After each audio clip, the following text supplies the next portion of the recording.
কোনোদিনও ক্ষমা করবো না। আমি তহিদ ভাইকে না কোনোদিন ক্ষমা করবো, আমি মঞ্জু ভাইকে কোনোদিন ক্ষমা করবো না। এসে আমার কাছে আসলো, এসে আমার হাত, আমার শোল্ডারে হাত দিয়ে আমার মাথার কাছে মুখ নিয়ে বলতেছে, তোর পিরিয়ডের আজকে কয়দিন চলতেছে?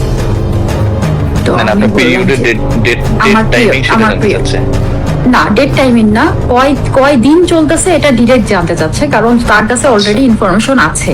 এতদিন পিরিয়ড থাকে নাকি কারোর? আর পিরিয়ড শেষ হলে বলিস, আমার দিকটাও তো দেখতে হবে তো, তাই না?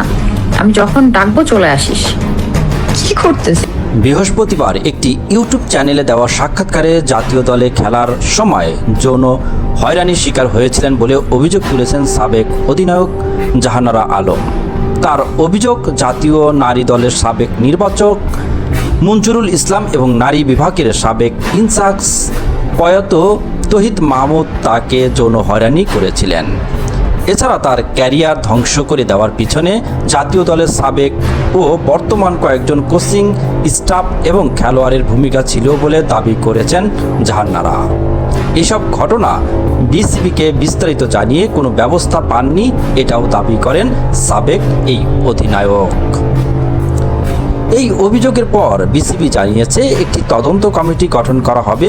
15 কার্যদিবসের মধ্যে তদন্ত প্রতিবেদন জমা দেওয়ার কথা বলা হয়েছে। এরই মধ্যে জাহানারার অভিযোগ ঘিরে তোলপাড় শুরু হয়েছে দেশের ক্রিকেট অঙ্গনে। আজ নিজের ভেরিফাই ফেসবুক পেজে এই বিষয়ে একটি স্ট্যাটাস দিয়েছেন পুরুষ দলের সাবেক অধিনায়ক তামিম ইকবাল। তামিমের অ্যাকাউন্ট থেকে লেখা হয়, জাহানারা আলম যে অভিযোগগুলো তুলেছেন সবকটি গুরুতর এবং সেসব সত্যি যদি হয় তাহলে কোনোভাবে মেনে নেওয়ার মতো নয়। শুধু একজন জাতীয় ক্রিকেটার বা সাবেক অধিনায়ক বলেই নয়, যে কোনো পর্যায়ে ক্রিকেটার হোক বা যে কোনো খেলার ক্রীড়াবিদ কিংবা যে কোনো নারী, কারো প্রতি এমন আচরণ কোনোভাবেই গ্রহণযোগ্য নয়। এদিকে শুক্রবার বিষয়টি নিয়ে কথা বলেছেন ক্রীড়া উপদেষ্টা আসিফ মাহমুদ। তিনি জানান, সরকারের পক্ষ থেকে ভুক্তভোগীর সঙ্গে যোগাযোগ করা হয়েছে। আসিফ বলেন, তিনি যদি আইনি পদক্ষেপ নিতে চান, যেহেতু বিষয়টি ফৌজদারি অপরাধের আওতায় পড়ে, সরকার সর্বোচ্চ গুরুত্ব দিয়ে দৃষ্টান্তমূলক শাস্তি নিশ্চিত করবে। দর্শক, কেমন লাগলো এই নিউজটি? যদি ভালো লাগে তাহলে থাকুন ডেইলি নিউজ শো বাংলাদেশের থাকে। ধন্যবাদ।